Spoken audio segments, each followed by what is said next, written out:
नमस्कार, मी Shreya Bugde. Vibes media presents फाउंडर्समध्ये तुम्हा सगळ्यांचं मनापासून स्वागत. आपल्या ह्या कार्यक्रमाचे हॉस्पिटॅलिटी पार्टनर्स आहेत द SSK सॉलिटेअर.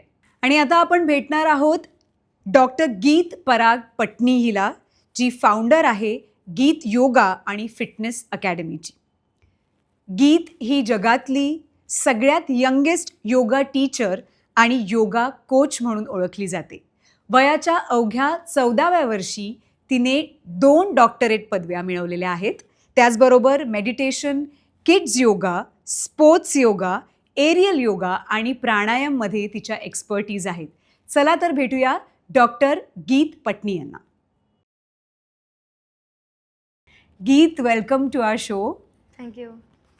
तू एकतर इतकी लहान आणि अमेझिंग आहेस, कारण I can't wait for the world to know की तू कशा पद्धतीचं काम करतेस. तुला डबल डॉक्टरेट मिळालेलं आहे 14व्या वर्षी. मी पुन्हा सांगते, तिने डबल डॉक्टरेट मिळवलेलं आहे 14व्या वर्षी आणि it's not an easy task. Geet, आम्हाला सगळं जाणून घ्यायचं आहे तुझ्या या जर्नीविषयी, की हा थॉट कुठून आला, ती प्रेरणा तुला कुठून मिळाली आणि ही जर्नी कशी सुरू झाली? ओके. मी योगा जेव्हा 4 वर्षाची होती त्यापासून मला माझे पॅरेंट्स शिकवत आहे. ओके. आणि मी जेव्हा प्रॅक्टिस करत होती आणि कॉम्पिटिशनमध्ये पार्ट घेण्याची क्रायटेरिया 6 वर्षाची होती. म्हणून मी पहिले प्रॅक्टिस केली 2-3 वर्ष. मग 6 वर्षापासून मी कॉम्पिटिशन्समध्ये पार्ट घ्यायला लागली. मग जेव्हा 10 वर्षाची होती तेव्हा मी लहान मुलांना योगा शिकवत होती. 2 वर्ष. 10 वर्षात तू पण लहानच होतीस अगं. अजून किती लहान मुलांना तू शिकवत होतीस. ओके. आणि मग पुढे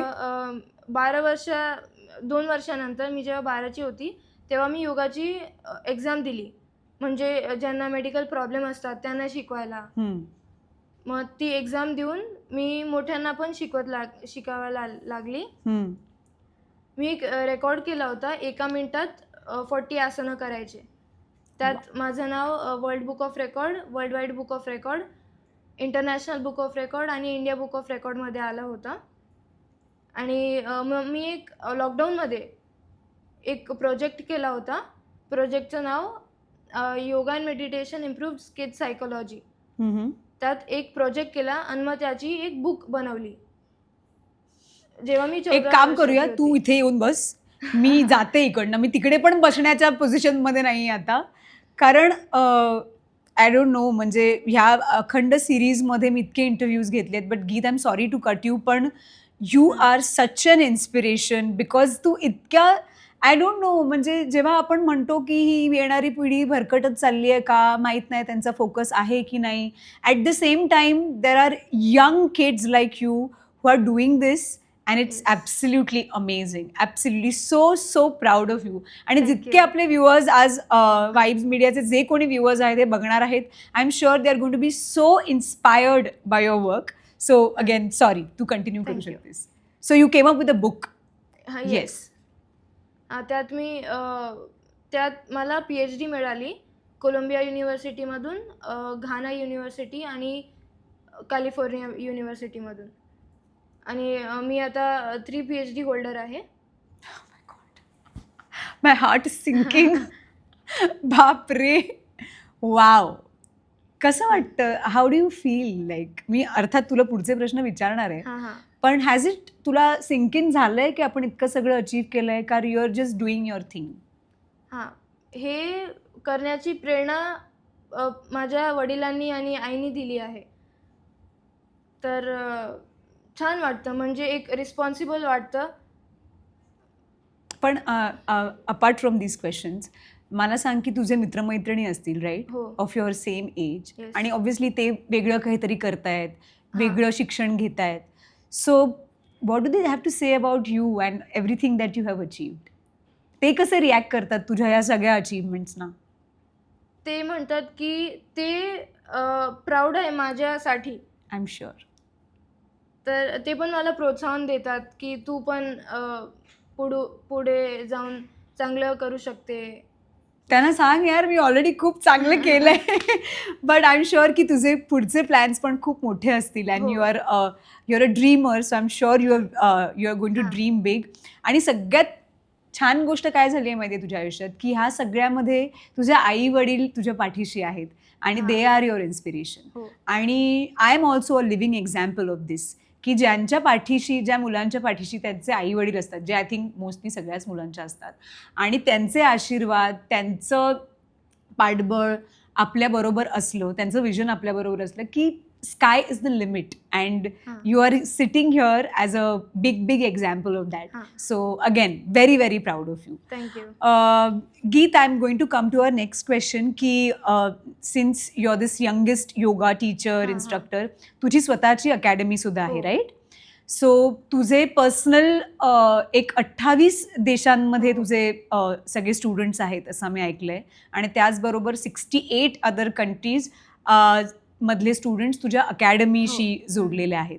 so how does this work for you? कारण का सिन्स सगळे वेगवेगळ्या देशांमधलं हां. तुझ्याबरोबर जोडले जातात, is this like an online yoga training that you do? Yes. Okay. आणि मग इज इट चॅलेंजिंग? बिकॉज मला असं वाटतं की आता अर्थात कोविड नंतर बऱ्याच गोष्टी हम्म. आपल्याकडे ऑनलाईन झालेल्या आहेत हां. आणि लोकांनाही त्याची सवय झालेली आहे, स्पेशली योगा आणि जिम वगैरे पण लोक बऱ्याचदा आता ऑनलाईन करतात. हां. So like there are PT म्हणजे प्रायव्हेट ट्रेनर्स ऑनलाईन सेशन्स घेतात. So is it challenging? वेगवेगळ्या देशांमध्ये वेगवेगळे टाइम झोन्स असतात, त्यांचे कल्चर्स वेगळे आहेत, भाषा वेगळ्या आहेत. So how do you deal with all this? भारतासह 28 विविध देशातील विद्यार्थ्यांना योगाचे प्रशिक्षण देणे हा माझ्यासाठी एक अत्यंत समृद्ध आणि जबाबदारीचा अनुभव आहे. त्यांचे आता जनरली आपण दुसऱ्या देशातील लोकांसोबत इंग्रजीमध्ये संवाद साधतो, बरोबर. पण अनेक देशाची मातृभाषा इंग्रजी नसते. त्यामुळे अतिशय सोप्या आणि स्पष्ट उच्चारात त्यांच्यासोबत संवाद साधावा लागतो. कधी कधी हातापायचे मुवमेंट्स किंवा कारण का इंग्लिश पण बऱ्याचदा त्यांना हो, कळत नसेल. हां, हावाभावाने समजावं लागतं. आता आसनांची नावं हे संस्कृतमध्ये असतात, तर त्या आसनांचे नाव आणि त्याचा अर्थ हे त्यांना ॲनाटॉमीच्या भाषेत समजून सांगावे लागते. वाव. सो कॅन यू हां. गिव्ह अस एन एक्झाम्पल की?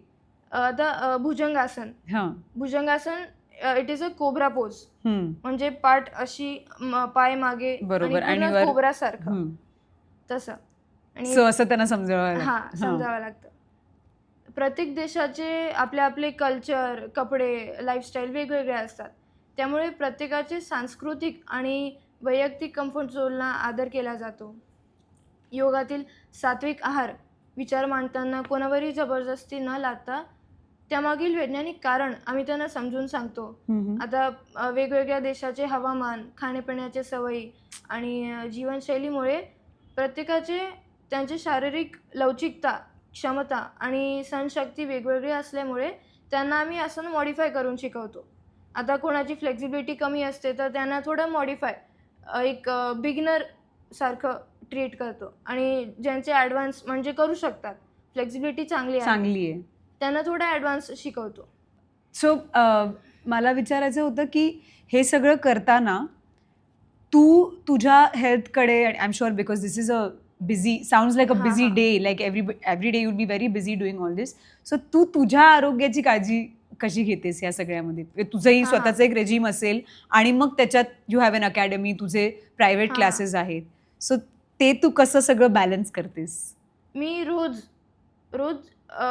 केव्हा पण सकाळी का संध्याकाळी ॲटलिस्ट अर्धा तास नाहीतर 1 तास स्वतःसाठी देते. माझे जे मी डिफिकल्ट आसन करते आणि नॉर्मल एक्सरसाइज ते सगळं करते. So basically because it is important to practise what you preach. Amazing. Geet, मला ना नेहमी असं वाटतं की अर्थात आता योगा आणि मेंटल हेल्थ, फिटनेस ह्याविषयी खूप अवेअरनेस झाला आहे, पण तरीसुद्धा टिपिकली काही मिथ्स लोकांच्या डोक्यामध्ये अजूनही आहेत की योगानी काय होणार, म्हणजे काय योगानी तर असं नॉर्मल एक्सरसाइज तर आहे, because it's a soft form of, superficially बघताना जेव्हा आपण वरवरून बघतो तेव्हा असं वाटतं की म्हणजे खूप लोकांचा हा गैरसमज आहे, मिथ आहे की त्यांनी काय मेंटल हिलिंग होणार आणि कसं असं योगाने तर नॉर्मल असतं बसायचं, साधीच तर एक्सरसाइज असतो. तर इतका आपल्या आयुष्य बदलून टाकणारा अनुभव योगाचा असू शकतो आणि I think that is what it can do Yes. To you and your life. हो. तर असे जे मिथ्स आहेत ते बस्ट करण्यासाठी तू काय सांगशील? हा प्रश्न अत्यंत महत्त्वपूर्ण आहे, कारण आजकाल लोकांना वाटतं योगा म्हणजे फक्त शारीरिक व्यायाम. पण माझ्या अनुभवातून वेट लॉस आणि फ्लेक्झिबिलिटी हे योगाचे अत्यंत प्राथमिक आणि बाह्य फायदे आहे. आता लोक जिम आणि कार्डिओ करतात, त्यात आपले स्केलेटल मसल्स मजबूत होतात, पण योगातील आसनं आणि बंध आपल्या एंडोक्राईन सिस्टमला थेट परिणाम देतात. Thyroid, PCOD, frozen shoulder, sciatica आणि किंवा BP असे अनेक आजारांवर नियंत्रण ठेवण्यासाठी, आणि आपण बघितलं असेल कोणाकोणाला हार्मोनल इम्बॅलन्स असतात, तर बरोबर. त्याला बॅलन्स करण्यासाठी योगा मदत करतो. प्राणायाम आणि मेडिटेशनमुळे आपला जो पॅरासिम्पॅथॅटिक नर्वस सिस्टम जो रेस्ट आणि डायजेस्ट सांभाळतो तो सक्रिय ॲक्टिव्ह होतो. त्यामुळे कॉर्टिसोल स्ट्रेस हार्मोन कमी होऊन आपल्याला शांत झोप लागते. येस. योग हा फक्त आपला शरीराला वाकवायला शिकवत नाही, तर तो आपल्या कठीण परिस्थितीत शांत आणि विदाऊट रिॲक्ट करून आणि स्थिर राहून आपल्याला शिकवतो. ॲक्च्युली बघायला गेलं तर योगाचा खराच अर्थ म्हणजे यूज शरीर, मन आणि श्वासाचा मेळ एक कॉम्बिनेशन आहे. योगामुळे व्यक्तीमध्ये एक बॉडी अवेअरनेस येतो. आपण म्हणू शकतो वेट लॉस आणि फ्लेक्झिबिलिटी हे योगाचे एक घराला सजवण्यासारखे आहे, आणि योग अभ्यास हा घराचा पाय मजबूत करण्यासारखा आहे. वाव. आणि योगा हा फक्त आपल्याला फिट ठेवत नाही, तर मन शांत, जीवन समृद्ध करतो आणि एक सायन्स ऑफ कॉन्शियसनेस आहे. मला असं वाटतं की गीतशी बोलल्यानंतर मला योगा करायचीही गरज नाहीये. तिच्या या बोलण्यातूनच मी हील होतेय. माझ्या आतमध्ये सगळ्या ज्या काही गोष्टी बदलायच्या आहेत त्याची सुरुवात झालेली आहे. Like just to listen to you talk also is so peaceful and nice. I think it comes with the kind of experience that you have had. Yes.